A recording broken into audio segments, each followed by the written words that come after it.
Good afternoon. It is 12:05 p.m. Central Time, that is, on Sunday, and of course, we've been on hiatus for a bit, but I could not let this new stream layout go to waste, and it's something that I've worked very hard on the past couple of days. So, before we get into today's topics, I'm going to go ahead and introduce our guest hosts. We are, of course, going to start with my co host and friend from the ever lovely but stupid Canuckistan, our dirty Frenchy Frenchman, Dale. Please say hello, Dale. Good afternoon, ladies and gentlemen, and welcome to the show. And then, of course, we are going to go and introduce our resident Serbian from the former Soviet state of Serbia. Please say hello, Mali. Hello, Molly. I'm waving with my cat paws right now. I do not currently know if our friend from the south, Stoner, is with us right now, though he is in the chat. So I'm going to go ahead and bounce over to our guest host that does not exist because his state doesn't exist, because fuck Ohio. Say hello, Mike. You say fuck Ohio, and I laugh and say, yeah, if you're talking about Columbus. No, just fuck Ohio. Fuck it all. Yeah, no. You get on down to Southeast Ohio and you realize really damn quick, like, ooh, I like these hills. These hills are nice. I've been to Southeast Ohio. I've been all over the continental 48. I don't like any of the states. Are you one of those weirdos that is like, oh my god, I want to move to Alaska? No, I don't want to go there either. I just fucking hate I hate the land, I hate the people. But the thing is, as much as I hate home, I hate everywhere else more. need to get a habitation module on the moon and then just be like, fuck you bitches. This is why I don't go out. I don't like people. I don't like them at all. Not one bit. Yeah, I could sympathize to a degree.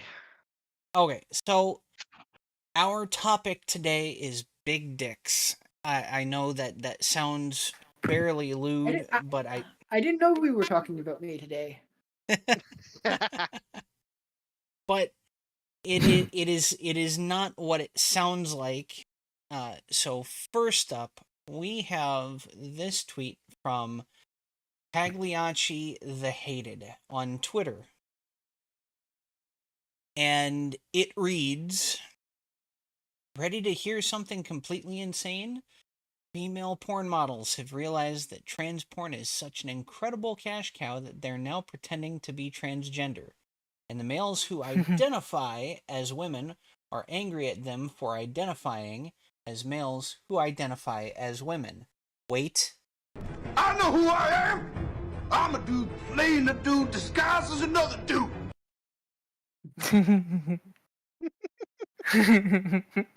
That's the reason why I clipped that. That actually fits. Once you all roll it together, it fits so well.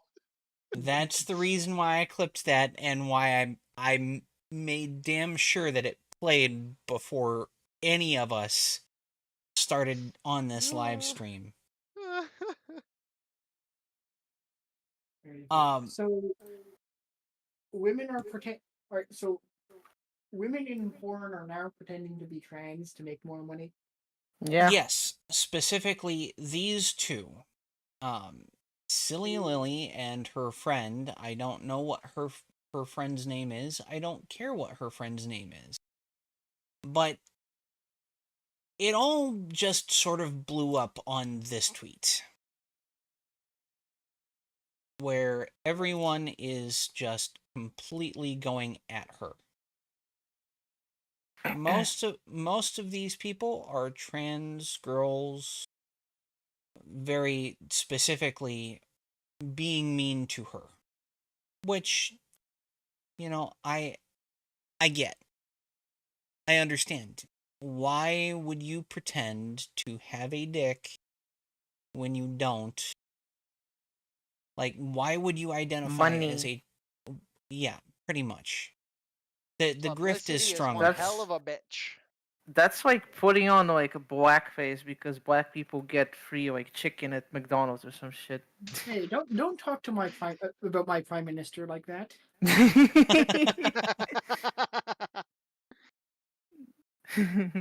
But it all culminated in this tweet from Puffed Cactus. And it says, because troons are either A, autogynephilics who due to porn addiction autogynephilics due to porn addiction, or B, homosexual transsexuals twisted by being sexually assaulted as children. You are clearly AGP. You are twisted by porn no matter how much you deny it. Does anyone in this chat know where these two theories come from? A man whose last name is Blanchard, whose first name I cannot remember. Yes. He's Not Cole a Blanchard, I think bastard. it's a different person. It's the Blanchard typology, and the the letter B in this person's tweet is also how people tried to explain for decades young males being being homosexual. Like, it's the entire reason why they thought conversion therapy worked, because they thought it was a learned behavior through sexual assault.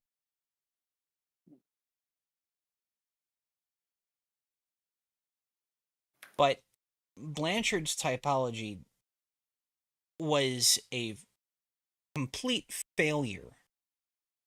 Everyone holds it up as, the perfect way of discussing everything about trans and transitioning and whether you're attracted to men or attracted to women. But Blanchard quite literally only studied pretty much homosexual males that had transitioned and were not involved in prostitution. All right. Okay. Well, I mean, He I figure that's the sample that is not involved in prostitution is probably bigger than the sample that is, unless there's like Yeah. no at maybe. when he studied it, the uh the number of people who had transitioned that weren't in prostitution was much smaller than the group that was in prostitution.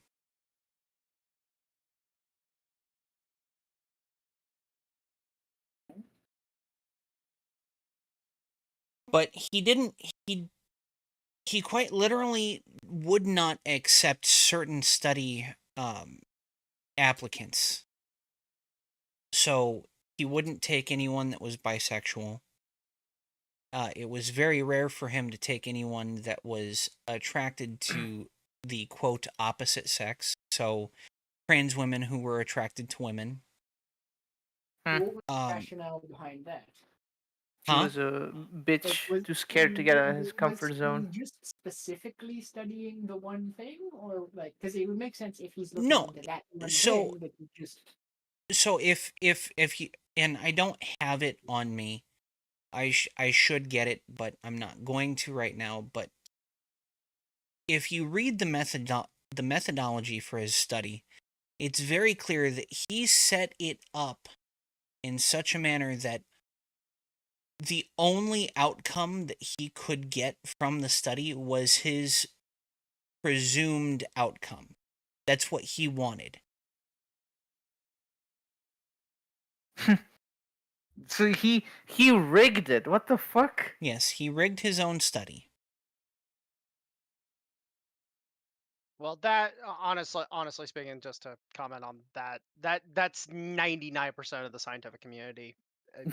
Post Which, post Tuskegee, you're yes, talking the scientific community as a whole has been very, very, very corrupt when it comes to Yeah. doing studies which as a whole. which is why whenever I read a study, I start with the methodology.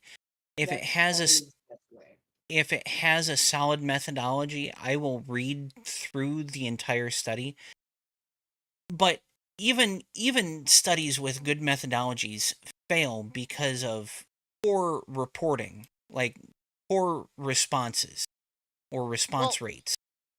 well, Yeah. just to bring it out like this, you know, you you must remember that the Tuskegee experiments, even though they were considered like this critical thing by the U.S. government, Mm-hmm.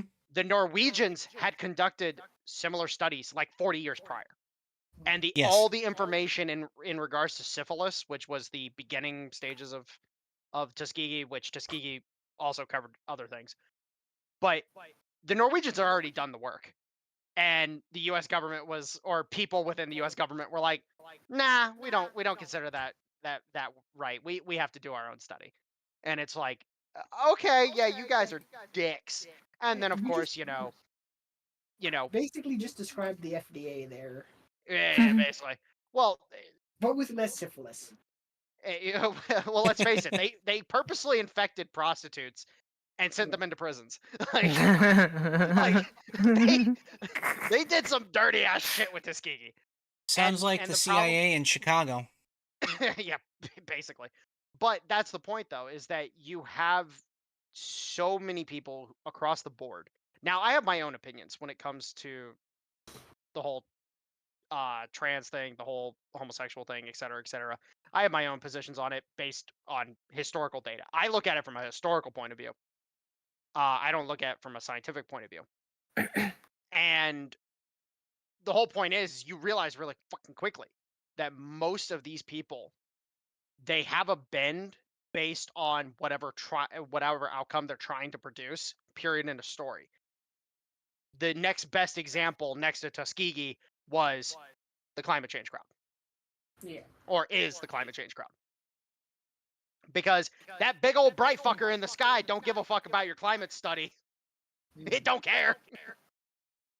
Yeah. So as of today, puffed cactus is the figurative big dick in this whole scenario. Though the two girls that are pretending to be trans are using big dildos in order Okay. to portray themselves as trans. My response to puffed cactus: this is what happens when you're given faulty data provided by pundits and scientists that don't like the outcome of their studies to vary from their expectations. Blanchard's dataset are wholly inaccurate, and the sexual assault claim is the exact same shit that people believed caused homosexuality in children decades ago. There are plenty of living adults, male and female, that grew up not being sexually assaulted, that eventually came out as gay, lesbian, or bisexual.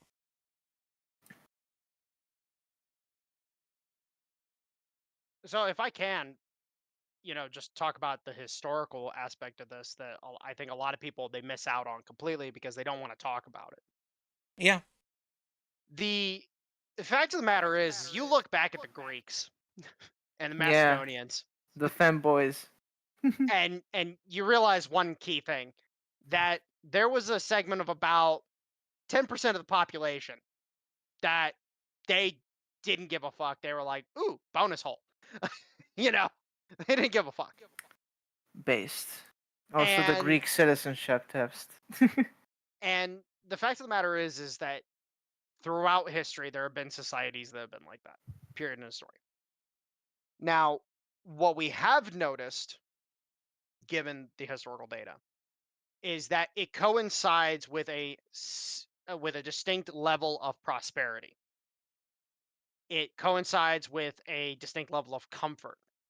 Because if you look at what happened after the Greek world collapsed, after Alexander's empire fell apart, you realize that all of a sudden, oh, the prosperity's gone, and all of a sudden that population of the Greek people kind of disappeared. Now, 9 times out of 10, I would say it's probably, oh, they, married into a family, had kids, et cetera, et cetera. They were still gay as fuck, but, they had to make something of themselves in order to be able to actually, survive as a unit, because oh shit went downhill real fucking quick. And the Yes. same, and you can see that pattern repeat itself throughout history. A level of prosperity is obtained by a group. There's more and more homosexuals in general, and then all of a sudden that prosperity leaves, and then shit goes back to quote unquote normal. It's just a case of like, the people are there, the prosperity's high, they're going to be more flagrant, they're going to be more out in the open, et cetera, quote unquote coming out of the closet, so to say. Now with the whole trans thing, we can identify many cases across history of dysmorphia just destroying people. Yes. I forget the name of the it was one of the Spanish princes. I forget his name off the top of my head. It was during the time period where Mary, Elizabeth, and Mary being in France, and the Old Alliance, and so on and so forth. That whole time period. And one of the Spanish princes, he was full blown bisexual. Like, it was later learned that he was full blown bisexual, had multiple lovers, including men and women. And All right. also, it was determined through several things that he had written that were later discovered that he suffered from a sense of dysmorphia. He suffered from a sense of he didn't feel like he belonged exactly within himself. Across the board, you look at what people are going through, like men, for example. There's a bunch of guys out there that think like, oh, my dick size, oh my god, this is terrible, I'm so tiny. And then I want to look at them and be like, yo, bitch, get into the gym. You're a fat fuck. You've lost 4 inches based on your fucking body fat, bro. Come on. Speaking of Is weight, that how that works? Yeah. Men. So you know the whole joke about fupas. Men. What the fuck is a fupa? Never mind. Anyways, point is, the groin area, the pelvic area, is where men deposit fat very heavily. We deposit fat on our bellies, groin, and thighs, whereas women deposit fat on their ass, chest, and thighs. The stomach, funny enough, is actually the last place that women will usually deposit fat, because fat cells can harm a fetus.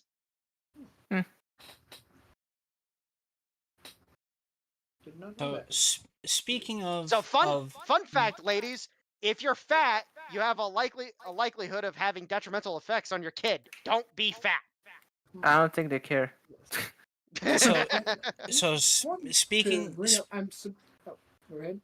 Go ahead. No, Oh, no, alright, Joe, I shut like up. to say, I'm just the historical example of what you said, dysphoria, or what was the term you used? Dysphoria. Gender Dysphoria. dysphoria. I'm surprised. No, you just didn't- dysphoria in general. Yeah. Oh, okay. There. I was just, I'm surprised you didn't bring up Elagabalus, the Roman emperor, the famous or infamous Roman emperor. Oh yeah, no, him, Nero, Caligula, et cetera, et cetera. Like, it's very common. Like, people feel out of sorts in some form or fashion, and thus it causes incredible damage to the person, and then also the society as a whole. All right. Okay, so speaking of weight and losing weight, I have successfully hit the 15-pound mark Nice. Good job. today. All right. So now I'm back down to what I was at in 2018, 215 pounds. Doing better than me. You're down to where I was at back in high school. What are you at? I'm like 265 right now. Dang. Wait, how tall are you? 6 foot. Yeah, I'm In 5'5" white. now. Wait, what'd you say, I know you're an asshole, so I gotta like fuck with you a little bit. I no, I didn't hear what you said. I was like, wait, what did you say?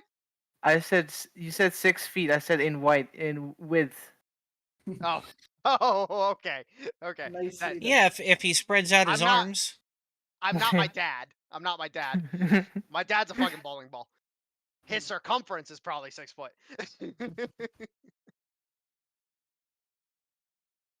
Okay, so on the topic of big dicks and people returning to normal, we have this lovely thread from Chuck Ritter absolutely ripping on Jack Murphy. Jack's just gonna have to sit there and read it from his cuck chair. Yeah, so who remembers Jack Murphy? I do. Mike, do you remember Jack Murphy at all? Is this the guy with the beard that was on Timcast a few times? Uh-huh. And then had the meltdown about it coming out he was a cuck. See, that's the thing is, I'm like, dude, fucking roll with it. Like, why you been a bitch? Yeah. Like, if you're into it, you're into it. Fuck off. Well, it turns out he thought he was in an open relationship. Or at least he said he was in an open relationship. He never actually participated. He knew that she was fucking around on him. So is he then just Destiny who lifts weights? Yeah, sort of. Just a Yeah, bit basically. fatter. Murphy ain't that big. He's got a bit of a pot belly. He's got like a strongman belly. It's that kind of belly Yeah. where it's like, yeah, you're 15% body fat, but it's like nicely packaged. Yes, I'm aware, and stop thinking about his package, okay?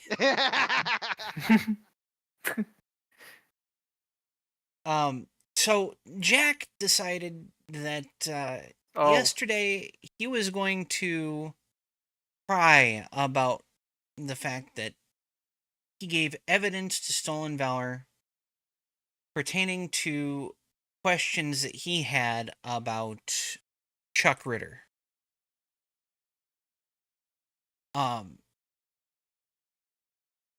And he's claiming that Brian from Stolen Valor attacked him both publicly, or in public, both professionally and personally. Dude, you don't have a professional or personal life to begin with. You destroyed it all when you decided to merge the two of them into one. He's got that combo life going on. Yeah. Yep. But Jack has a history of being a dick, as evidenced by his interview and with Sydney Watson and Elisha Schaefer. Elisha Schaefer is a bitch, but I like Sydney. Mhm. But Chuck came out with this very nice thread saying, "You wrote an article about me that turned out to be bogus. You were presented with all the evidence proving it for a while, but chose to do nothing while 12 other tabloids copied your article and smeared me for years. Your parent company removed your article to avoid a lawsuit. Then you threatened to sue me. There is zero personal accountability here. There is much like your friendly fire, or this is much like your friendly fire incident in Ranger Regiment.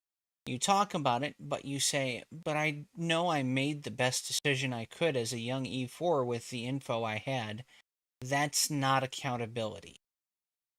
Now you're going to lie about Anthony?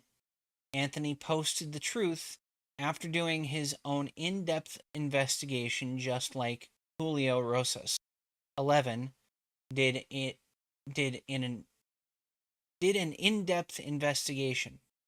They both reached out to you and you told them you could do nothing.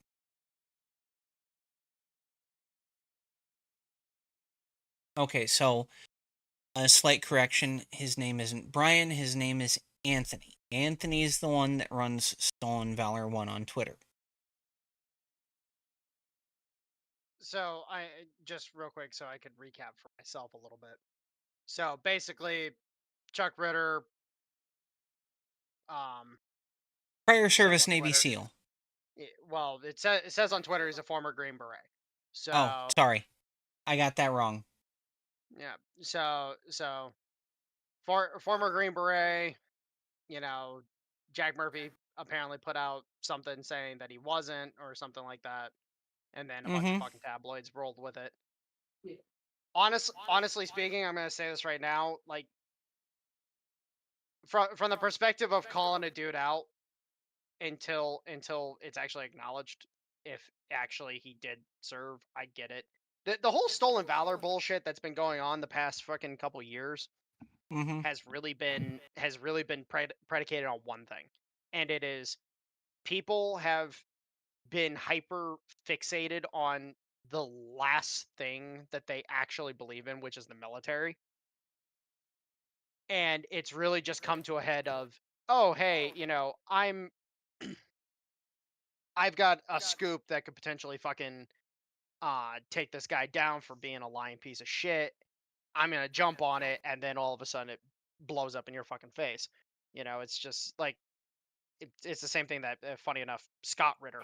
A lot of people claiming like, oh, he was never in Iraq, he was never this, never that, and then UN guys coming out and being like, yeah, he was our inspector. Like, like here are pictures of him in the Iraq Ministry of Defense. Like, shut the fuck up. Molly, it's time to drink water. What do you mean? Drink water. Why? Because water's good for you. Because Thank you're a you for- dehydrated piece of shit. Yeah, thank you for reminding me. Like, I don't drink enough water, but I'm just confused. You drink more water. As should everyone listening. We're all dehydrated too. Yes, you should be drinking at least 2 liters of water a day. 2. I thought it was It 3. should be like Up 4 that liters up, of water a day. yeah, up that shit to like 2 gallons bare minimum. I said at least It's 2. hard. It's 2 for people who are sedentary. Yeah, I tried 3 and it's pretty intense. Guzzle more water. The more active It'll be practice for other things you'll be guzzling. the Wow. more active you are, Wow. the more water you need. So fun fact about me, I actually have such a low sodium diet that I have to specifically take days where I consume an excess amount of sodium just to be able to retain water properly. Huh. It's like, oops. Like, hey, why am I not retaining any water? Oh yeah, that's right. I don't eat salt very much. So part of me working out and losing weight has been getting 2 liters of water because the minimum for people who are sedentary is 1,875 milliliters. So 2 liters is more than that minimum. How has the weight loss been going, by the way? You do look a bit better. I hit the 15-pound mark, so I have dropped 15 pounds in the past 2 months. Damn, it's pretty good. And How that's many total pounds is the goal? before I'm at a place where they will do surgery. I've got 35 pounds, but that's the top weight that they want me at. Like even a tenth of a pound over, they're not touching me. I want to be back down to 150 preferably because I know I will never be back to my 18-year-old weight. I mean, It's not like I right can weigh it's now, not like I can weigh 97 pounds again. Yeah, it sounds like too little. Yeah, I'm sitting here and I'm like, wait, you guys can be under 200? Keep in mind, you're also dealing with a lot of very short people, Well, true. right? Like, I remember at my thinnest, I think I was like 185, and I was like a stick, which is because again I'm 6'4", so just physically you can't get that. You can't get Jesus down that Christ, much. you fucking giant. Yeah. I So when I was with Dale, when he came here, I'm 5'6", and the heaviest I was when he was here, because he fed me McDonald's every day, I was don't 178 blame pounds. me for that. We all know who's responsible for the constant McDonald's. Yeah, and I still looked good back then, bitch.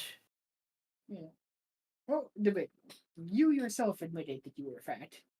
Yeah, I was. Nobody played the Scott Steiner "he's fat" or "she's fat" gifs. so Actually, when you'd probably when be less than me to play the "he's fat" one because the "she's fat" one is not only she's ugly, she's fat, and I'm not so going to call you ugly. when I was 18 years old and graduating high school, I weighed 97 pounds. I immediately got a job at McDonald's. And Ugh, bad McDonald's, idea. no, it No? was not a bad idea because no matter how much I ate there, I never gained weight. It wasn't How? until I had a very active metabolism. So all throughout high school, uh the only things that I would eat and drink were pizza and soda. Like those were my daily staple. And yet you were 98 pounds instead of like 398 97 97 at the age of 18. I weighed before 18, so at the age of 17 I weighed 92 pounds. At the age of 16 I weighed 89 pounds. 15 I weighed probably about 75 pounds, and then at 14, as you know, right after I had come into high school, or no, yeah, right after I had come into high school, so right at the beginning of the year, I weighed 45 pounds. Hmm.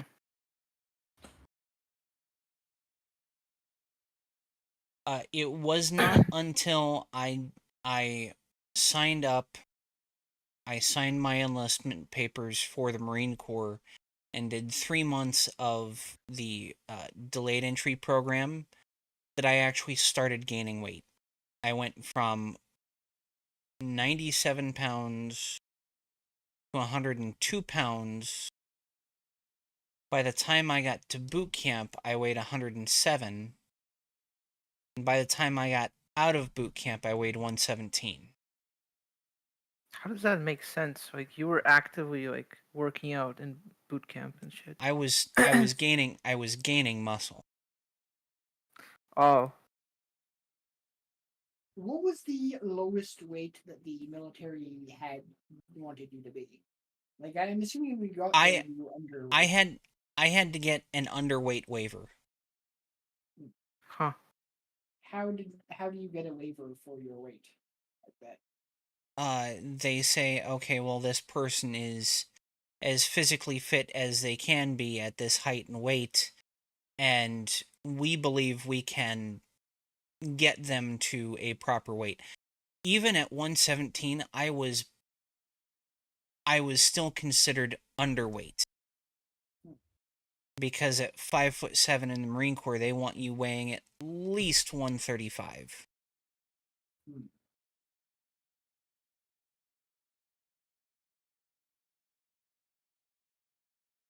Did they eventually bring you up to that weight?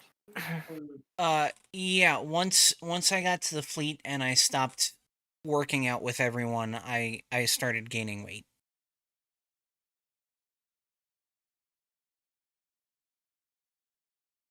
But it was all fat.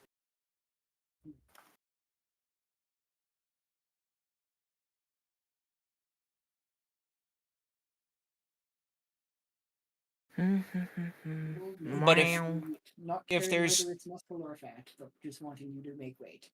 if there's anything that I've learned from that period between when I got out and now, where I gained all of this weight, it's simply that I can have a very active metabolism again. I just have to walk. Yeah, no shit. That's why obesity is like less in Europe than it is in the US. The US was like made for cars, while Europe was made for walking and bicycles. And so I try to walk every day, but there are periods of time where I can only walk once a week, maybe. I have an idea for you. Can Huh. you buy like a electric bicycle so you can like No. pedal when you want to exercise? No? No. Can't afford it. Aw. And I've got Is nowhere to it- put it. Is it It's a just because bicycle. I've got nowhere to put it. it does take? If you've never seen those, Molly, they do take up some space. Dale, I've used one to do delivery, and then I had like two more Alright, for Nova's what we're deliveries. talking about is a stationary bike, not one of those. Oh, Like a no, stationary no. bike is N- not the same as like an electric bike you use to drive around town. Even Using both. even one of those, I don't have the space in the house. Aw. But is it mostly a scheduling thing? Like you don't have time to do the walking, or So it takes me a couple hours in the morning to get up and go because I'm getting older. And so the only time that I can work out or walk generally is while I'm at work waiting to get unloaded in Aurora. Hmm. But because freight to my normal delivery is sparse right now, um, they've been sending me places where you're not allowed to get out of your truck except for to put the paperwork inside and then get back in the truck. seems kind of dumb of them. to Molly, do. mute your Can't mic you while just you're like? chewing. Oh, sorry. Can't you just like go and like walk around, like stretch on your way to the paperwork place? No. I can do that at my delivery in Aurora, but if I'm going anywhere else, you're not allowed to get out of the truck except for to take paperwork in and get back in the truck. And I can't confirm that because Pepsi changed that policy because they allow people to like be able to get out and stretch and do whatever while they were waiting to get unloaded. And one guy almost got ran over by the yard dog, so they were like, "Okay, no, stay in your trucks." Yeah, Huh. What is the yard dog? he's the one running the tiny fucking cab over that's, only on one side of the truck or directly in the center of the truck. It's a smaller tractor that's meant for moving the trailers in and out of the dock and the yard and whatnot. When it comes to obesity, especially in trucking, it's all because shippers stopped letting drivers get out of their trucks. Was there a reasoning? What was the reasoning behind that? Because they started and they have continued ever since to hire idiots. Hmm. So like Mike said, at Pepsi, they changed the policy. They no longer allow drivers to get out of trucks because one of their own drivers, one of their own yard dogs, almost ran over someone.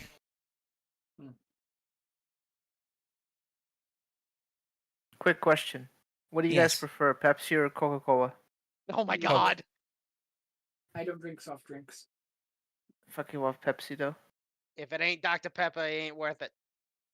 I Dr. haven't had Pepper is fucking expensive. I haven't had soda in 2 months.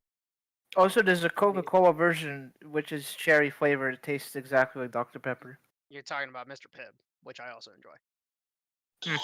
It's actually really prefer funny beer. you bring it up. I have a crippling Dr. Pepper addiction. It's probably the only addiction I have, and it's definitely one of the reasons why I've stonewalled on the weight loss. Definitely. Um, Yeah, Beer you is should better be than drinking more soda. calories. Just saying. Warhound, can you check the chat in this channel? Better not be gay. There's about a 50-50% chance. I know it's Molly. I should assume. This is what I was Oh. talking about. Oh, Cherry Coke? No, Cherry Coke is not anything like Dr. Pepper. Try Mr. Pibb. I don't have that. Yeah, Mr. Pibb is what is Coke's version It's of Dr. Pepper. it's no longer Mr. Pibb. It has not been since before 2007. It's Pibb Extra. Okay, first off, I call it Look. Mr. Pibb. They will always be Mr. Pibb. They took the man out of Mr. Pibb. Yes. I bought these two. Look at them.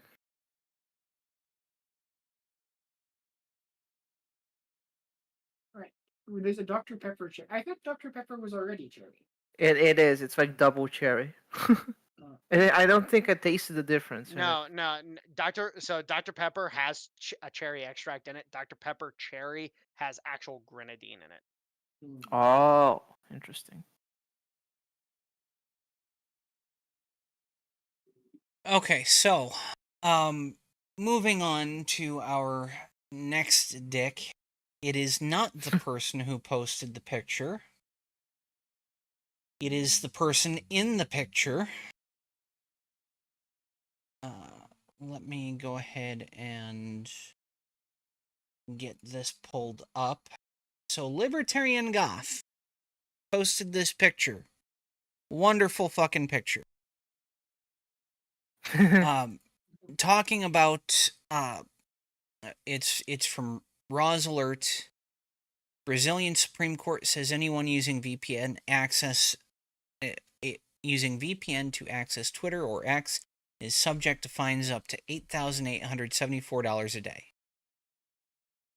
And then this bitch. Male PR media. Well, God de Kettle is in Brazil and he's still posting on X.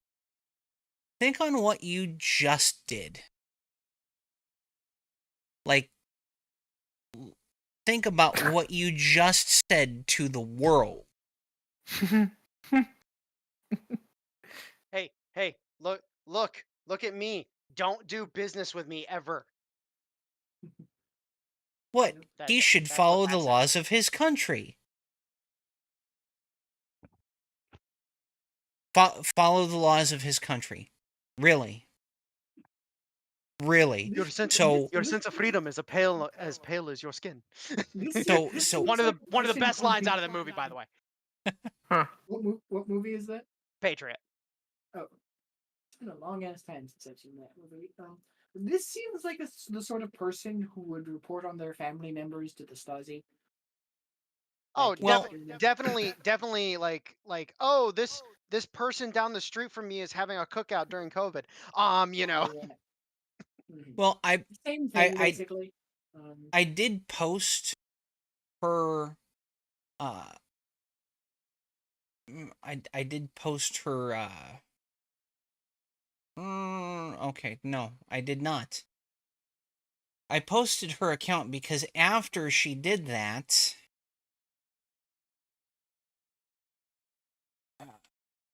Oh, she probably got brigaded like a motherfucker. well, she Because went that- private for a bit. Okay, so she unprivated herself today. Like just in between the time that I looked at that picture and now, which has been probably about 3 hours. Yeah, it was private when I checked when you first posted it as well. So this is maybe in the last hour or two. Well, look at her handle, Mally PR Media. She's obviously a PR expert of some sort, and Yes, it's well, probably her business. And this right here is literally the exact opposite of what a PR person should be doing. she also has changed her bio because between the time I last checked it and now, at the beginning of her bio, it said MAGA. Oh yeah. Yeah, now it's Uh, changed. Now it's anti-manga. This is interesting. Let's see. Well, that tells me she's a fucking leftist that was posing. That tells me that. Her last tweet was just her saying, "Someone doxed my Act Blue donations like they were a secret." So, Act Blue donor. Yeah, poser. Yeah. No, and here's the hilarious part about this. You know, in relation to the law that Brazil's pushing. You look at what happened. This judge down in Brazil pulls the bullshit he does, and then not even within 24 hours, like within a 24-hour span, I should say. Yeah. Kamala Harris is talking about shutting down X on a federal level. Yeah. Oh, And by it's the way, like, Erica, check what she just posted. I just put it in the chat. Take a look at the audacity of what she just said after saying that. Oh, let's see. Oh yeah, I just ran across that. Oh. So it says, Yeah. "Let me be crystal clear. I stand with the people of Brazil. Brazilians protesting and taking their voices to the streets in protest of dictator Alexandre de Moraes. He banned X and they are calling for his impeachment on September 7th. Stay safe out there, protesters." Yet you want them to follow the laws of the country. hey, what did I say? There's a massive shift between what he should follow the laws of his country and, you know, I stand with the people of Brazil. How about some Yes, accountability? right. What this is that they realized, and this is something I pointed out to people over the course of the past couple days, is that this is them attacking our dragon. This is them attempting to slay our dragon. So you have big tech, you have little tech. Little tech bought Twitter, turning it into X. If you understand what X actually stands for, you realize it's the most brilliant fucking thing ever. If you don't understand, you're confused by it and you don't like it. But the point is that X was, or Twitter was their cash cow when it came to PR, and they lost it to little tech. It was one of the biggest blows that big tech has sustained ever. Huh. And now you turn and you see Mark Zuckerberg coming out and basically saying, maybe I was kind of wrong about a lot of this shit. Now, I think that also has to do with the fact that he's been hanging out with UFC guys quite a bit, and a lot of the UFC guys are pretty pro little tech. They don't like big tech, and he's been hanging out with those UFC guys, and all of a sudden, Mark Zuckerberg's changing his tune quite a bit. It's awfully strange that all these people start lifting weights and doing martial arts, and then suddenly they start becoming more right wing. Well, It's really Yeah. odd that it keeps happening. I tell people this all the time. You start to learn the world is a very finite place once you start getting punched in the face. But the point is that across the board, th- the state is freaking the fuck out because they're losing ground. They've lost so much ground, even like they don't even have control over TikTok anymore. They actually had a pretty good footing in TikTok for a long time, and they lost it because of the fact that uh, X went or X was birthed out of the downfall of Twitter, and now the people over on TikTok who are even more radical than the state have Really? taken over that platform. Yeah. So Hmm. you really have a case of like people, like everybody wants to be like, oh, things are not, nearly as bad as they show on the internet. I'm like, no, the internet is the battlefield right now, bros. So for those of our listeners who may not watch Goats, Guns, and Gold podcast, can you elaborate on what the difference is, what little tech is? Okay, so I'm gonna put it in a very minimalistic way. If you guys, I recommend going and checking out Tom Luongo over at the Gold Goats and Guns podcast. He has done multiple deep dives into this topic habitually at this point in time. But basically, the concept is that you have big tech, the big government sponsored companies that are getting this massive amount of government money to do their thing. And basically, the government has a back door. There's literally a portal that government agencies can access in Facebook, Instagram, used to be in Twitter, it's no longer in Twitter, and a few other things. Um, but the point is that they are getting all this money, and as a result of getting this money, the government has a back door into them. Little tech is Hmm. the companies that have basically said, no, we're not giving you that access. We don't want your money. We're going to do our own thing. Now, little tech, funny enough, includes one Peter Thiel, who, if you don't know who Peter Thiel is, he is the former co founder of PayPal, which is why they refer to as the Mm. PayPal Mafia, because you have Peter Thiel, Elon Musk, Vivek Ramaswamy, JD Vance. You seeing a pattern here? All these guys are involved in this circle of people. And the big thing about Peter Thiel is that his company Palantir is probably one of the most important companies that the government is currently utilizing right now. Basically, when it comes to intelligence gathering, Palantir is the de facto gold star, and nobody can compete with them.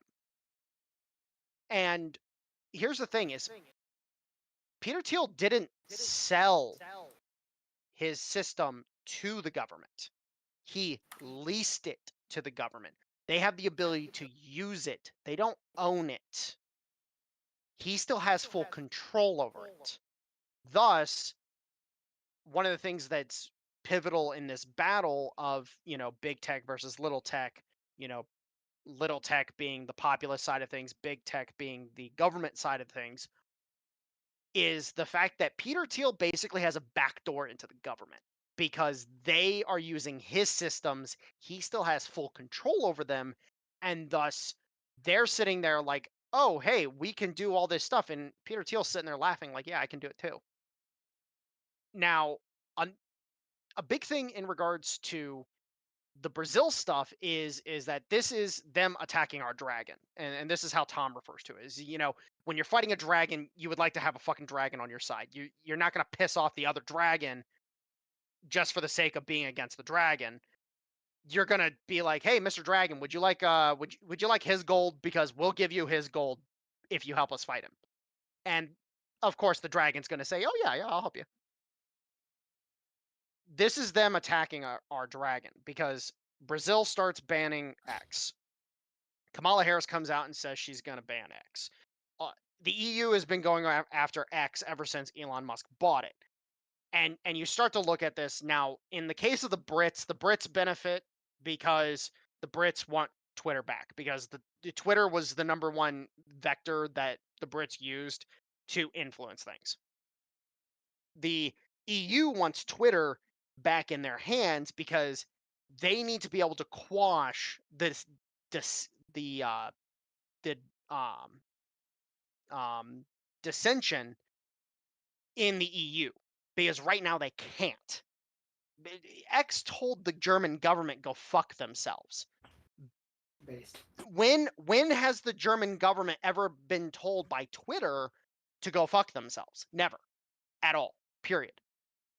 In the case of X, they got told go pound sand. And what you have is that the German or the EU is sitting there like, oh shit, like if this continues, like all people don't know this, but the EU has been in a constant state of riots for the past fucking 3 years. Things have not let up at all. Like, you might not see it being reported on much, but go to downtown Paris and go see the fucking riots, boys. Shit has been wild. And they need control.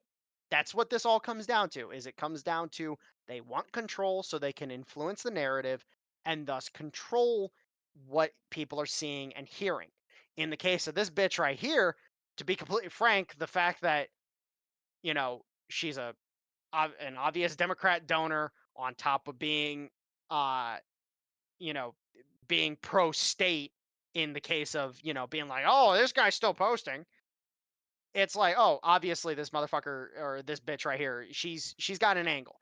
And then of course her whole being like oh, I stand with the people of Brazil. This is her backtracking. This is her attempting to save face, because she probably lost a shit ton of clients with that tweet. Now, I don't know how many she lost, but she has now said that she's not right wing.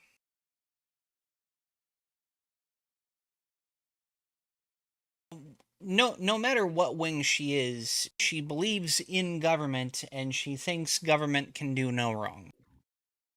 Oh, very obviously.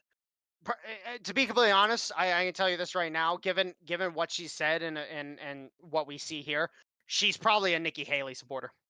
Probably.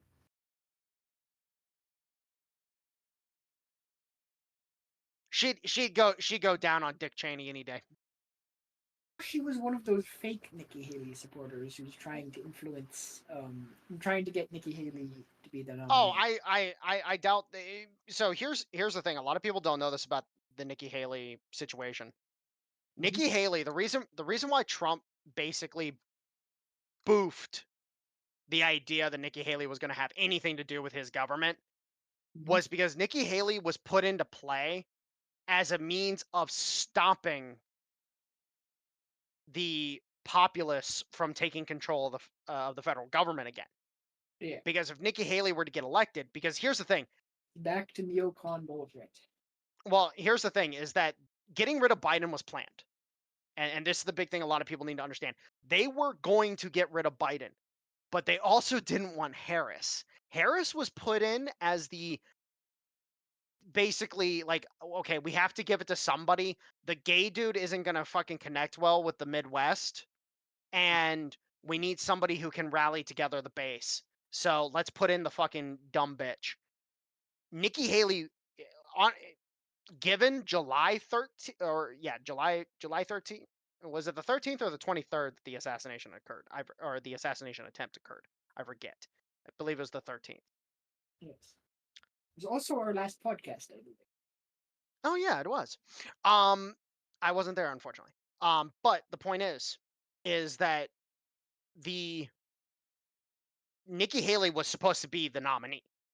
Trump was supposed to be dead. Nikki Haley was supposed to come in, be somber, be grief stricken, etc., accept the nomination, and then proceed to have Harris lose the election so that Nikki Haley could come in and replace Kamala Harris. Policy wise, Nikki Haley's not much different than Kamala Harris. Correct. And All right. thus, that's where this all comes from. So I found this picture of male, whatever the fuck her name is. There's the Mally. MAGA, Mally. There's Yeah. the MAGA before the social commentator on X, Yep. and now it's gone. Yeah, no, again, she's probably a poser. She's probably you have to understand that a lot of people don't they haven't really picked up on it, but there are a lot of these posers out there that are Democrat donors or Democrat agents who have been working um that have been working tirelessly to sow chaos and discord within the movement as a whole to try to get this, retarded view of MAGA put together. A lot of Yeah. people don't realize it, but most of the MAGA guys are seriously they're just populist. They're not right wing, they're not left wing, they're just populist. Yeah. If you understand what populism actually undertales, then you understand, like, oh yeah, no, this is the way we should run the country. This is the way politics should be in the United States. But hey, people are retarded. Listen, if I wanted to vote alongside and the same as everyone else, I would have just stayed in the fucking Marine Corps. Well, here's the key difference, and this is it's not about voting alongside people and going with the flow. It's about, like, hey, this is a problem. We need to fix it.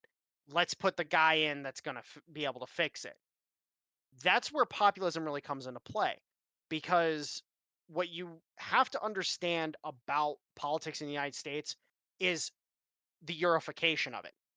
We it's referred to, Tom Luongo refers to him as the British remnant, and there's a lot of ties. Me and Stoner, actually, I was talking to Stoner yesterday actually.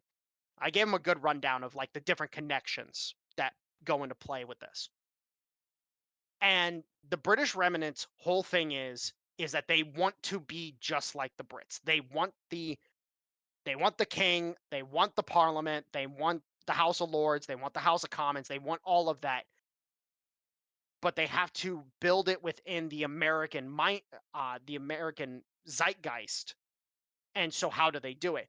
Oh, get these senators that never leave office. Get these the House of Commons. Get the people that represent the House of Lords or the Senate's views on things, et cetera, et cetera. In the case of the presidency, get the people that are dynastic, like, for example, Bush, all the people who, Clinton. Bush, Clinton, et cetera, et cetera. Get all the people that are dynastic into it. And the If I whole wanted point is, royal families, Jesus. yeah, well, and again, it's the Eurification of the American political system, where you have to remember, go back pre 1860s, because this really started hardcore in the 1860s, and not in the way that a lot of people understand it to have occurred. But you go back pre 1960 or 1860s, and you realize really fucking quick, like, oh, hey, American politics was, hey, what benefits the ability for people to fucking make a living? What benefits people's ability to actually spread their wings and actually fucking do something good? That was the majority of politics. And then every so often you would have a few years where, the stodgy ass motherfuckers would get into power and they would be doing things to help their buddies and et cetera, et cetera. Cornelius Vanderbilt, if you guys if you've never heard his story, Cornelius Vanderbilt is a great example of a guy coming in and saying, no, fuck you. I'm going to do what I want and I'm going to fucking get it done and I'm going to make you look like fools. Cornelius Vanderbilt is great. I love them. I love his story. And then with the 1860s, with the US Civil War, most people don't realize this, but the Brits and the French were using it as a means to reconquer their lost colonies. That was the whole goal with their intervention on the side of the Confederacy. The Confederacy, there's a lot of, like, if you actually read it and you actually go into it deep, you realize, like, the Confederacy had the mindset of the American way. Like, no, you can't tell me what the fuck to do. But then the Brits and the French came in the back door and said, hey, let's make a deal. And some shady ass motherfuckers in the Confederate government then proceeded to try to start making deals. And then ironically enough, it was Russia that came to our rescue. Kind of weird how that works out. I Yeah, a wonder why little the bit. Brits I wonder why the Brits hate the Russians so much. I wonder. I Yeah. wonder. It definitely couldn't just be like the entirety of the 19th century, but it. Crimean War.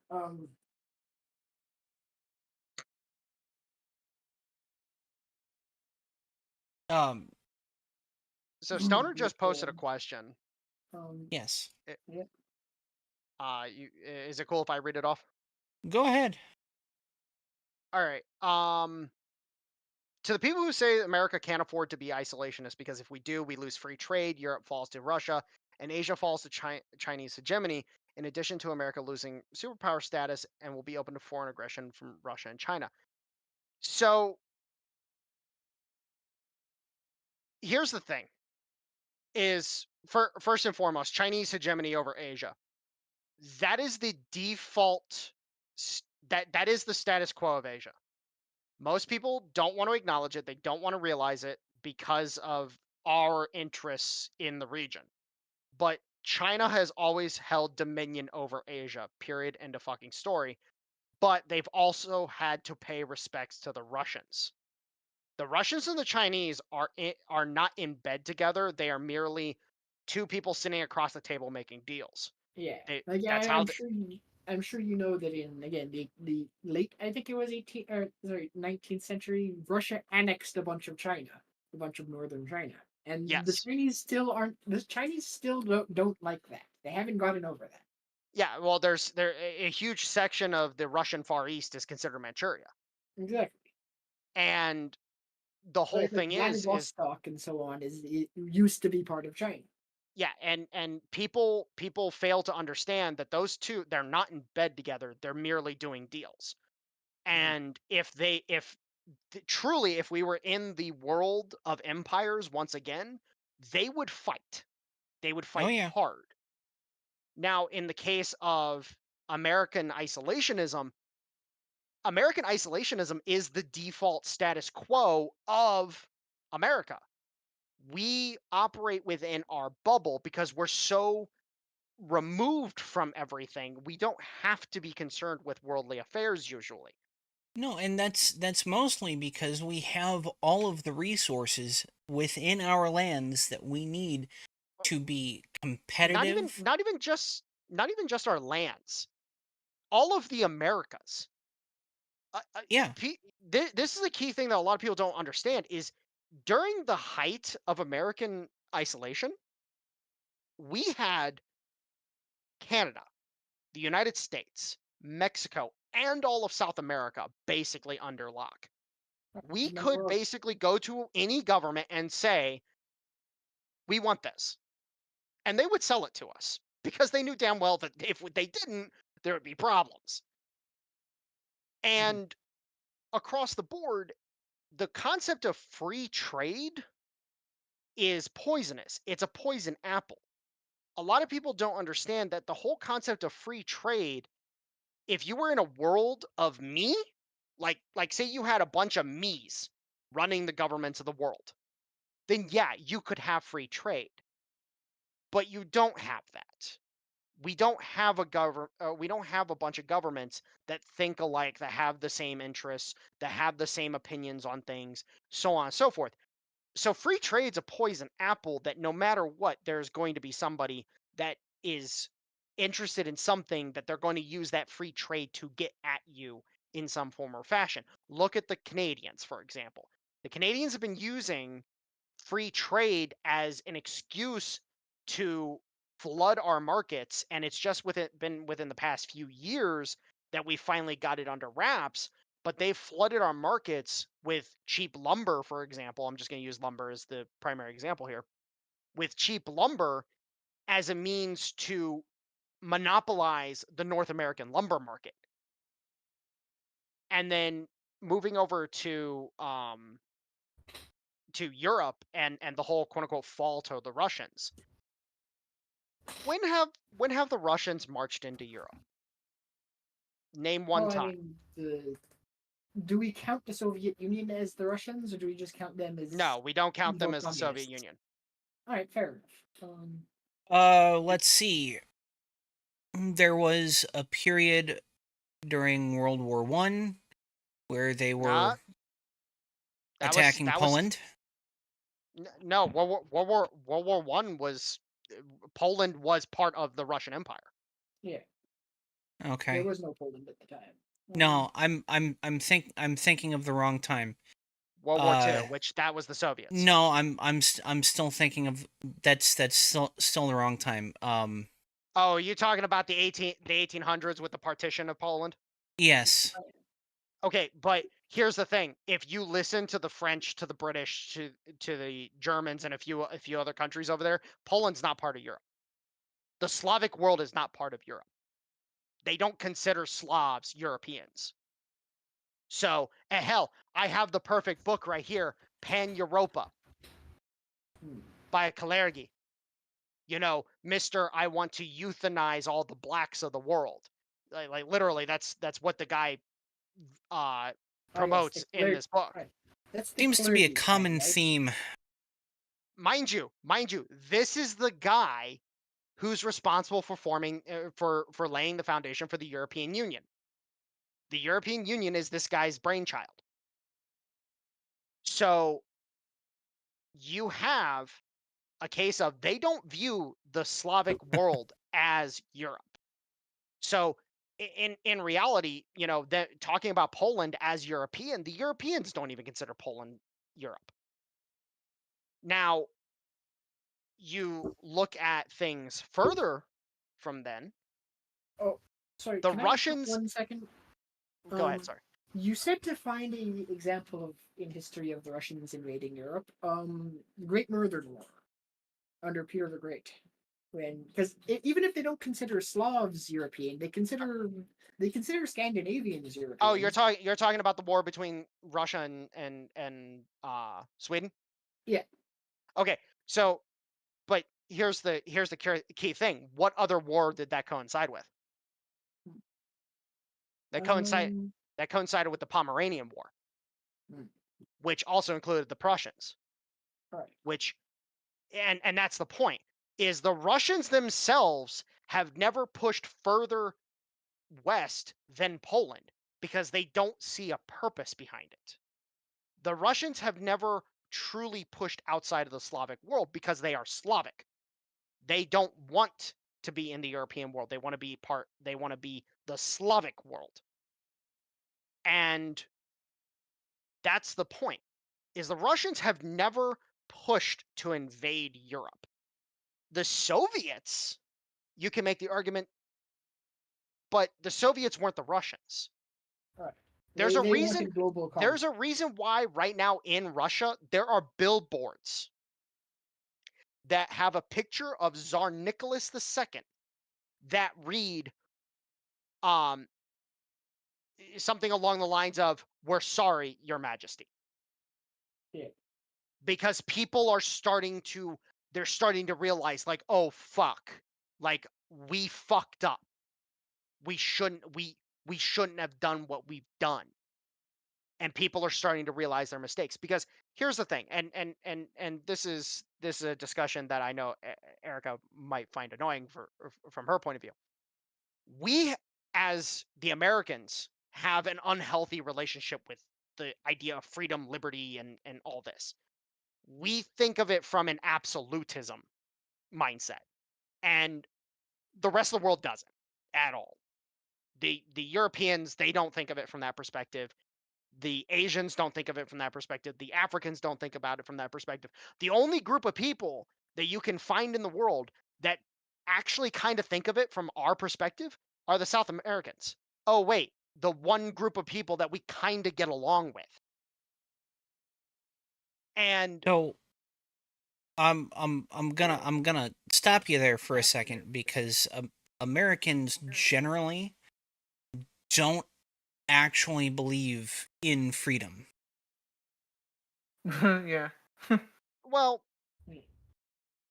depends. Are you talking about the Europhiles that they view it from the European perspective, or are you I'm talking about the I'm I'm actual?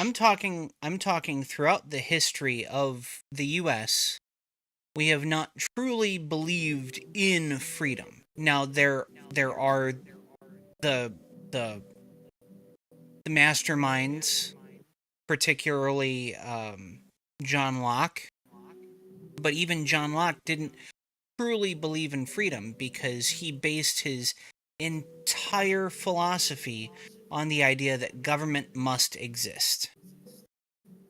Well, and again, we also established that John Locke's mentality on government was mainly from the perspective of an arbiter.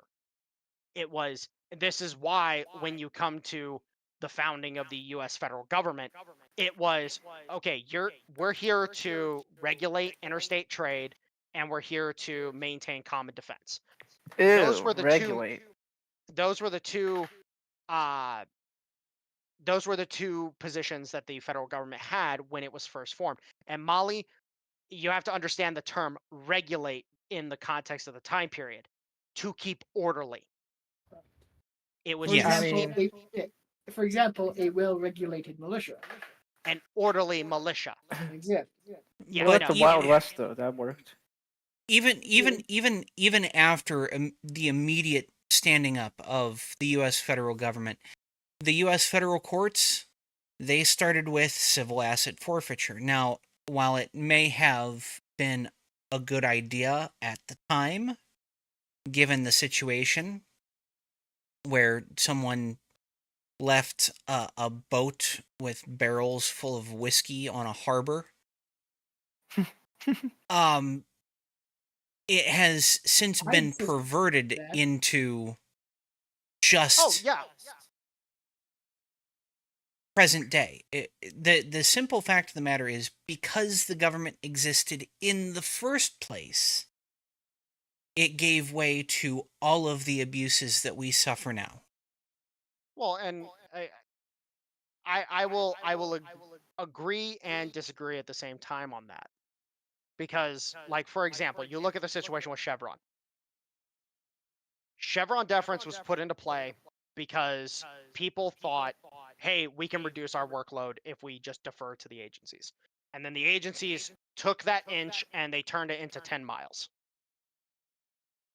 And Yes. now that that has those 10 miles have been taken back, and including that inch, and the agencies have been told, oh no, now you have to run everything through us. Fuck the workload. Now you have to run everything by us, because if you don't, we're going to boof your asses to Kingdom Come. And but again, it goes to the wider scope. If you look at the rest of the world, to them, we have an unhealthy relationship with this idea of freedom. And for Europe, NATO has a somewhat soft-spoken mantra: keep the Americans in, keep the Germans down, and keep the Russians out. And it's not the idea that most people think it is. what it is keep the Americans involved in Europe.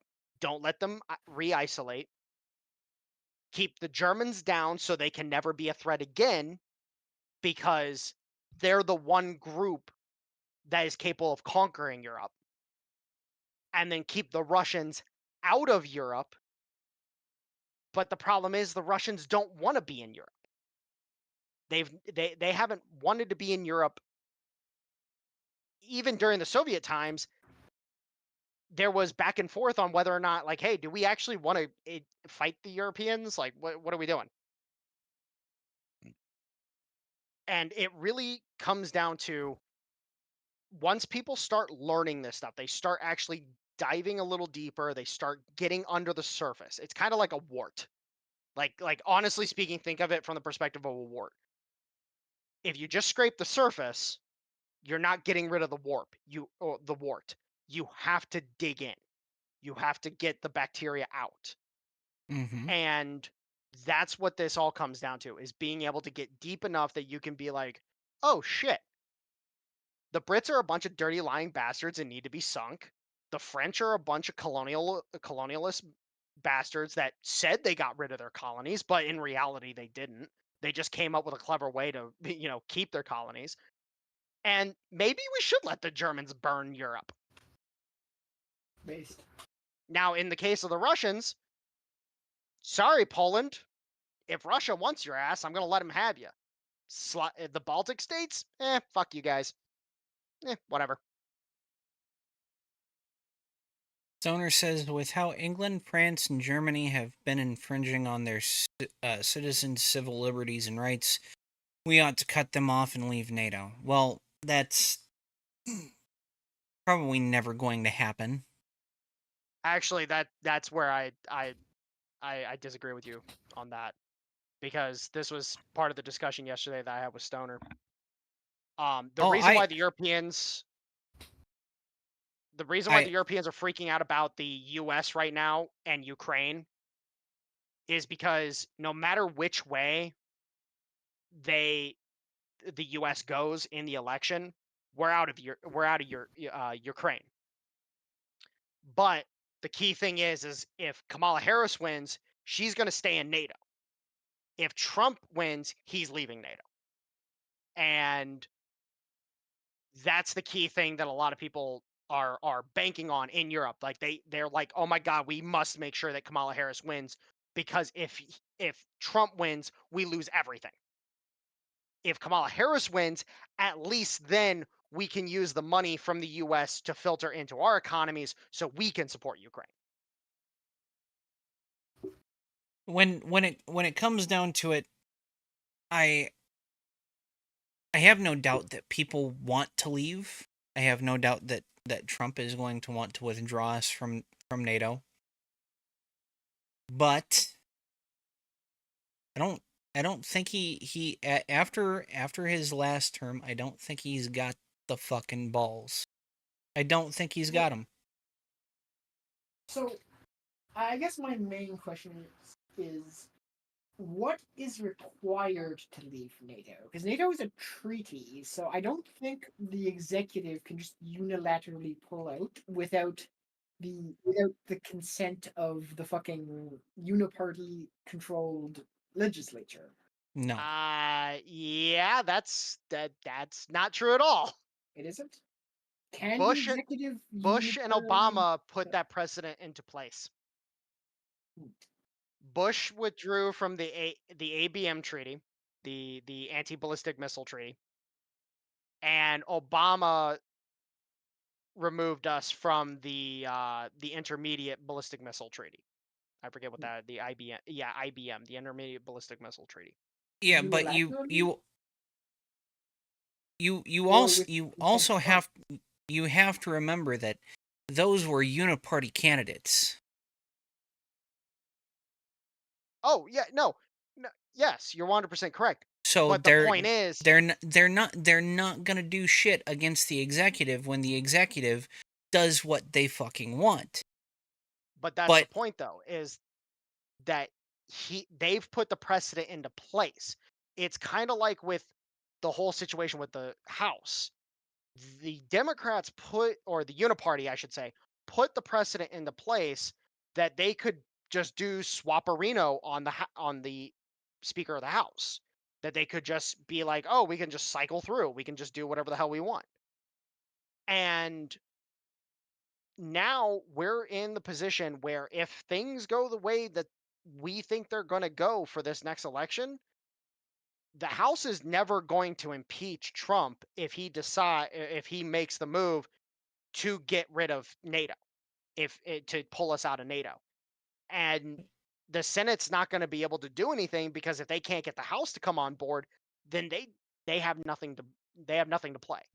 Why do you think they can't get the House to come on board? Like, it's already likely going to be a very small majority for whichever side has the House. And you really think they can't pull a few of the fucking rhinos to vote for an impeachment? So Then, a lot of like, a lot of the rhinos are retiring this year, true, but or not all. they're retiring this session. Also, on top of that, we're looking at potentially about a 10 seat lead or so. Remember, just because they're rhinos doesn't mean that they can't also be replaced by rhinos. That is true. Well, Republicans in name only. And honestly speaking, I hate using the term rhino, because it's like, no, it's just, if you understand what the Republicans are, this is why I love the move that Trump made with RFK Jr. and Tulsi Gabbard, because it creates a unity ticket. It creates a ticket that is literally unsaleable. There is no possible way for Trump to lose on a legitimate level at this point in time. Because if you look at the metrics of what RFK had, you look at the support that Tulsi Gabbard had back in 2016, or in 20, was she 2016 or 2020? I forget. 2020. 2020. 2020. Yeah, thank you. If you look at all the metrics that are in play right now, it is simply a fact that Trump should win by at least a 2 to 3 point margin. Now, Well, the wider that margin gets, by all rights, makes it harder for them to actually cheat it out. Because here's the thing. You are 100% correct, Erica. 100% correct. Look at Arizona. The McCainites run Arizona. If you are in any way, shape, or form more, or let me say, less statist than John McCain, the You're not winning in the elites in Arizona will not let you win. Yeah. But the metrics are in such a way that no matter what, there's no fucking way that they're stealing this one. Not even close. How many pipes do you think are going to burst at midnight on election day in these election offices where the votes are? Oh God, dude, it's gonna be the most horrendous, dude. Honestly speaking, if they manage to actually fucking have the election, I'll be surprised at this point in time. well, remember, 2020 wasn't a quote-unquote steal as people claim. Democrats have had the walking game under lock for a long fucking time because they're all urban. They are all fucking inner city and suburbs. I would have agreed with you 8 months ago. Would have agreed with you 8 months ago. Well, Not so much. I'm simply talking about 2020. 2020 was not a steal as people claim. It was a perfect storm of shit situations where, hey, we've got states locking down, so everyone's going to do mail-in ballots and early voting. Oh yeah, Like 100%. No, I agree with you. Like we did in Iowa, and of course, people go walking door to door in states that allow people to collect ballots, and now you've got an entire demographic that was not politically engaged ever being bothered by people walking door to door like fucking Jehovah's Witnesses and Mormons saying, "Hey, have you cast your ballot yet? Oh, no, you haven't? How about you go ahead and cast it now, sign it, and give it to me. I'll take it in."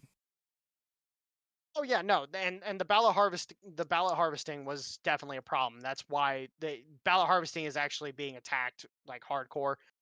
Unfortunately, a lot of the cases that are currently running through the courts, they won't finish out until after this election. It's just shitty timing. Most of them are going to finish out in like February, March by the looks of it. And it blows from my perspective because it's like, oh, I know for a fact that I'm going to find some little shitbag fucking trying to do that here in my apartment building, for example. And I'm probably gonna I'm gonna raise holy hell about it and be like, "Yo, cops!"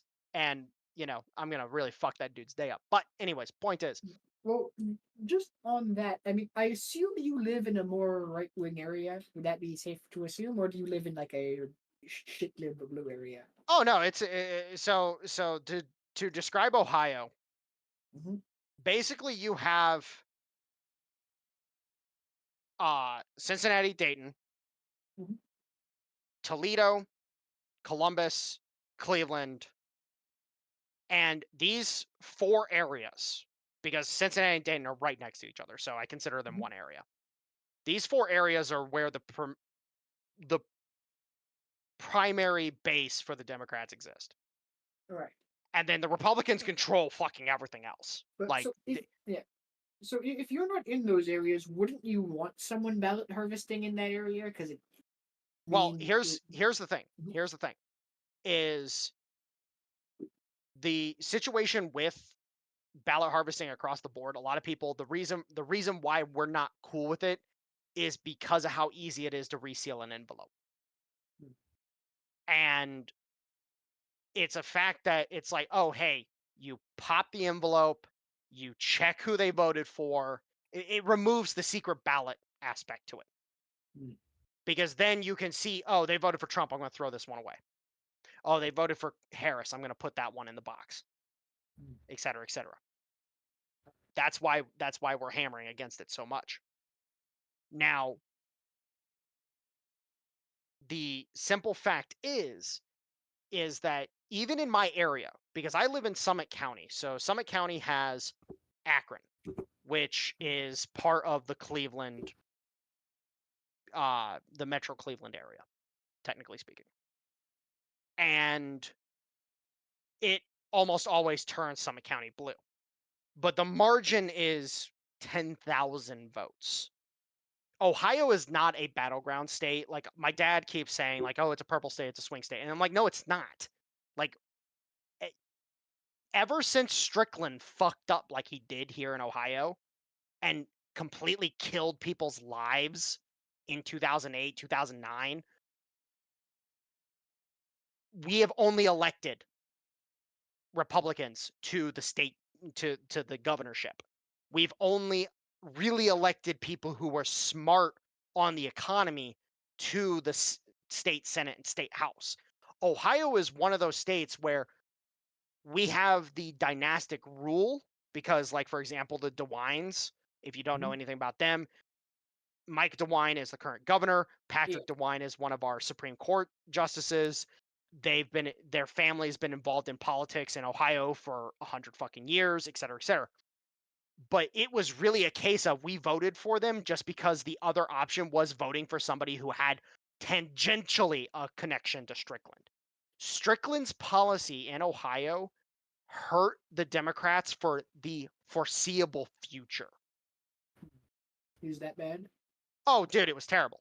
Uh, so actually, so Let's just on the topic of Ohio, so why does Sherrod Brown keep getting elected?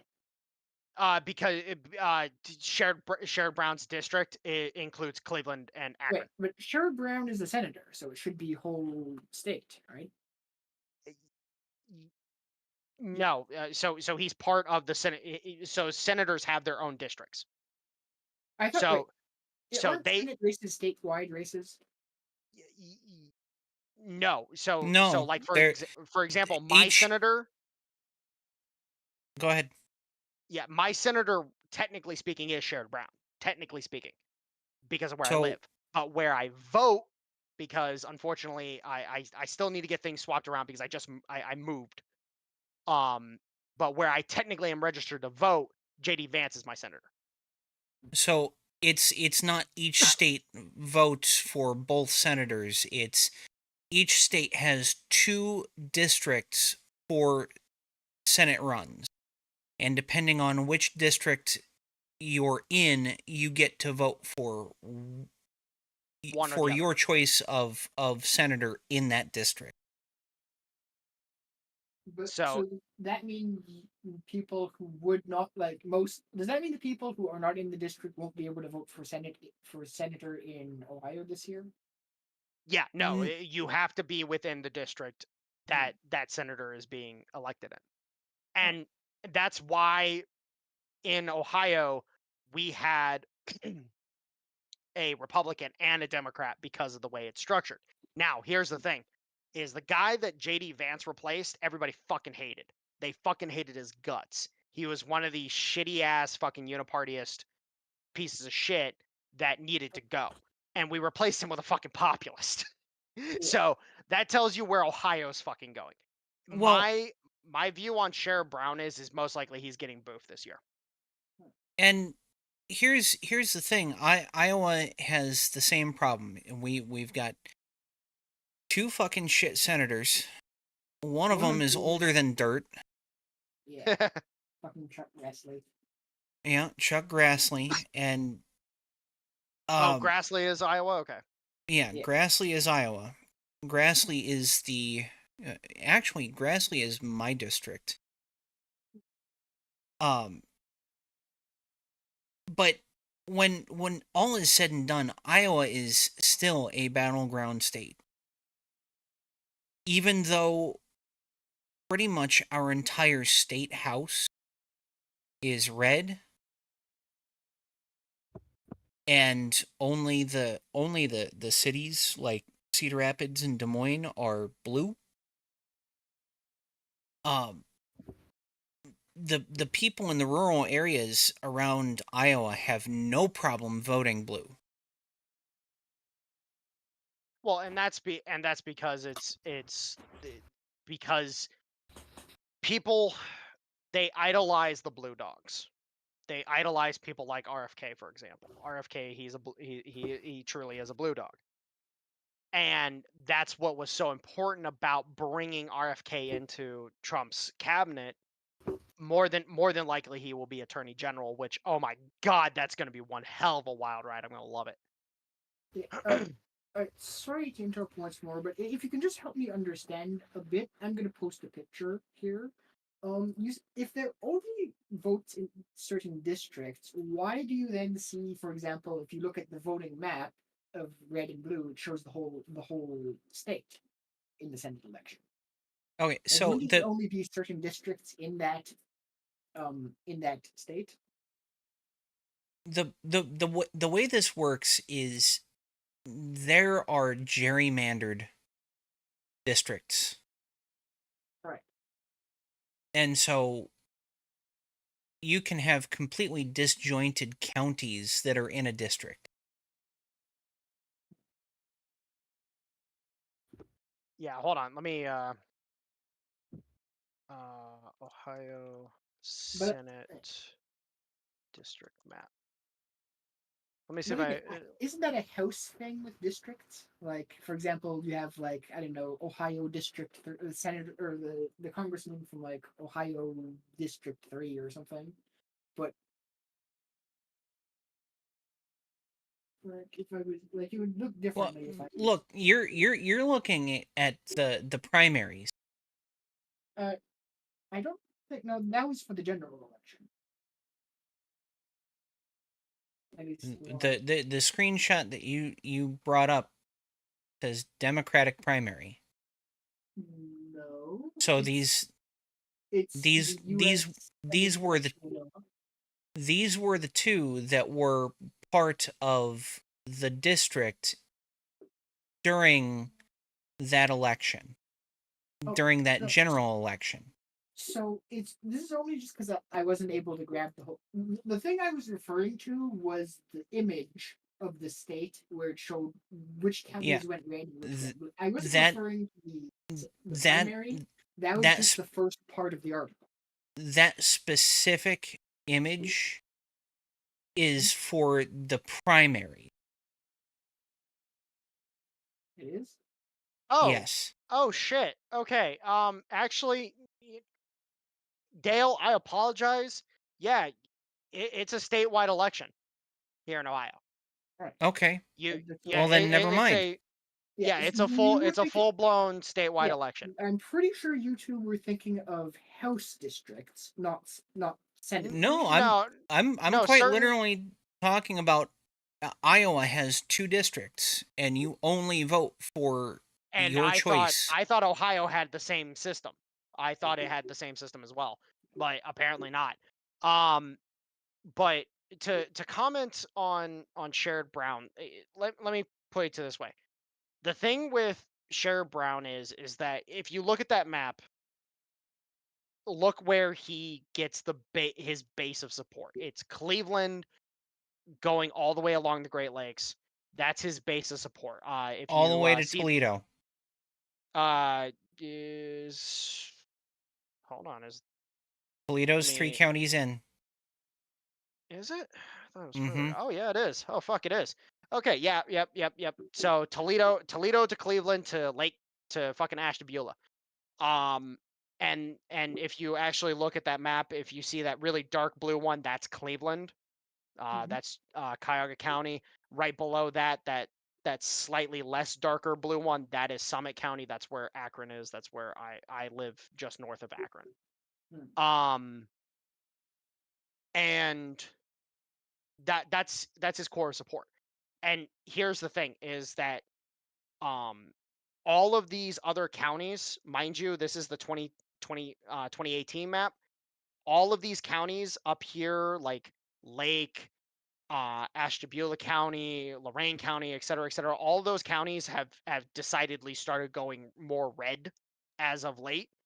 And Sherrod Brown, due to certain things that have come out and he has said and so on and so forth, has lost a lot of popularity in regards to that. So again, I believe that Marino, who is the guy who's challenging him, has a lot of opportunities to actually beat him. One of the other main advantages that Marino has is that he is not actually was not actually born here in the U.S. He was born in Colombia, in Bogota, and and he, that's going to play really well with the immigrants here in Ohio, because a lot of people don't know this. Ohio has a massive immigrant population, Yeah, and especially Sherrod in Brown, Cincinnati. yeah.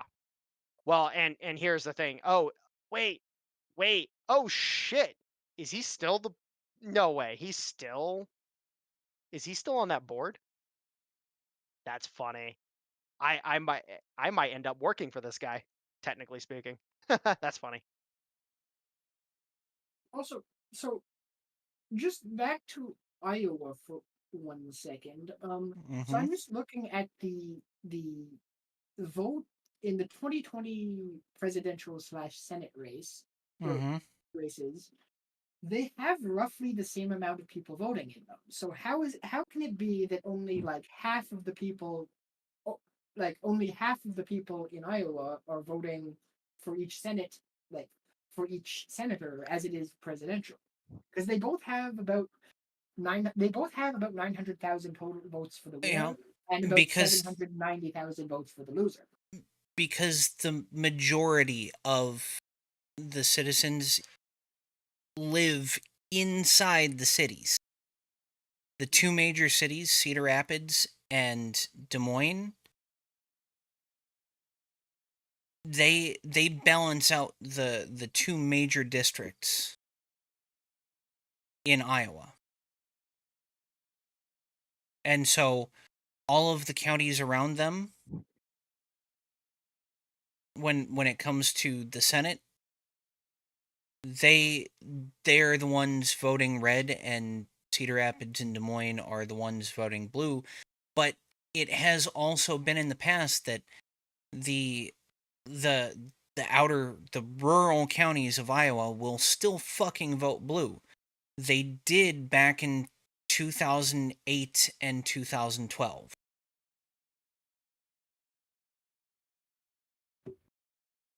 Maybe not for senator, but for president, they did.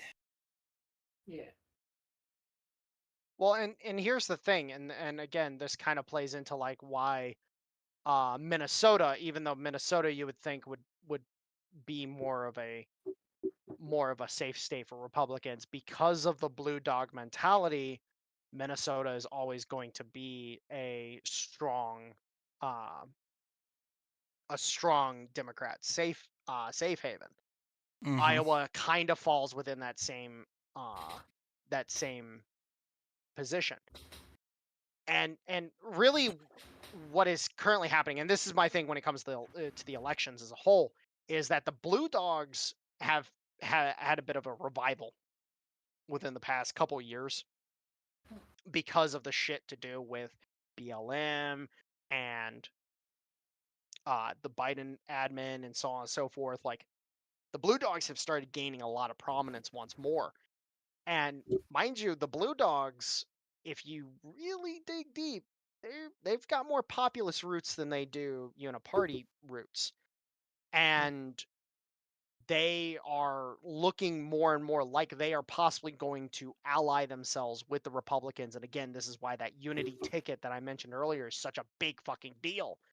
And why I think it's a shoe-in for Trump, because it's like, oh no, you can't challenge him. He's got it all covered. Harris is gonna crash and burn, and it's gonna be funny listening to the people who bitch and whine and cry and call for civil war because oh my god, we didn't win, we need to burn everything down. It's the same people who, as of now, are constantly talking about our democracy. Yeah, Yeah. our democracy. And that's the funny part is like, and Dale, I'm guessing you've picked up on that they're not speaking about the entire population. They're speaking Right. about their Yeah. population. When they say our democracy, what they mean is their hegemony. And what really makes it fantastic for me on a personal basis is the fact that they think it's going to go the way they want it to just because. And it's like, no, like there are whole states that will just be like, fuck you. like Yep. like we don't care. Yep. Hell, Texas has been doing that with the immigration issue for the last couple of years. For the most part, Heck, yeah. Texas is not somewhere where I'd want to live. No. Due Well, to yeah, if political you're issues or like climate, like because it's fucking 40 degrees outside, or I No, guess it'd be because the 100 property degrees. taxes are so fucking high. They are. Yeah, uh you don't pay income tax in Texas. They've got to offset it somehow, so they take it in through property taxes. 11 no 9.6%. Hmm. Which here's the thing about Texas when it comes to to the whole thing is Texas is it's been kneecapped for years and years and years now, where Texas has always kind of maintained an independent spirit, but unfortunately they've allowed the federal government to kneecap them on so many different occasions that finally people have stopped kind of acknowledging that independent spirit. And so like with the whole Operation Lone Star stuff, that whole situation, like initially Operation Lone Star was a shit show. What Like is Operation Lone Star? that's the National Guard operation on the border. Ah, I see. And it, initially speaking, it was a shit show. Like it was bad.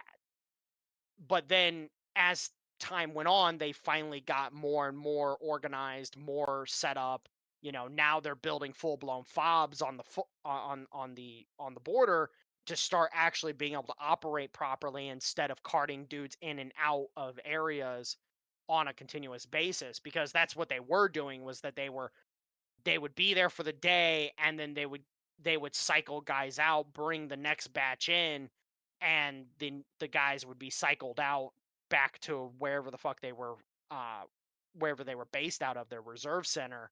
And it was just logistically it was a fucking nightmare. And then of course you have the story of the woman fucking pulling a fucking M4 out of a car. Oh man, that was funny. Okay, so we have reached our time cap. We went off in the weeds a little bit. Clearly something Always. that never happens on this show. Yeah, never happens. Never fucking happens. With all of that being said, we are going to go ahead and take a look at some metrics here. We had 0 views, at least on YouTube, on the horizontal stream, but we had 1, and we still have 1 on the vertical stream on YouTube. And I don't know what we've gotten out of Twitter, because I was not paying attention to any of that. But that's solid for how things have been in the past. At that, let's go ahead and do things in reverse. We're going to start off with Mike from the non-existent state of Ohio that thinks that boneless chicken contains bones. Please say goodnight, Mike. I didn't say I liked Patrick DeWine. Never claimed that. I never said you did. Oh God, I fucking hate it so much. Anyways, you guys have a good one. I love you all. Bye bye. And then, of course, we will go to our resident Serbian from the former Soviet state of Serbia. Please say goodnight, Molly. If you're still there. No? I think Molly is still muted. I'm fairly... No, I unmuted her. No, she's got her headphones turned off. Probably at work. And so, Stoner, do you have a good night for the audience? Adios, mi amigos. We will see Stoner later. And, of course, our resident co-host of the current Soviet state of Kanukistan, our dirty Frenchy Frenchman, Dale. Please say goodnight, Dale. Good night, everyone. Hope to see you next episode, whenever that may be. And with all of that said, I need to pull something else up so that we can give everyone a proper send-off and a good night. I hope everyone has a good Labor Day tomorrow. We will see you all when we come back from hiatus. Have a good night.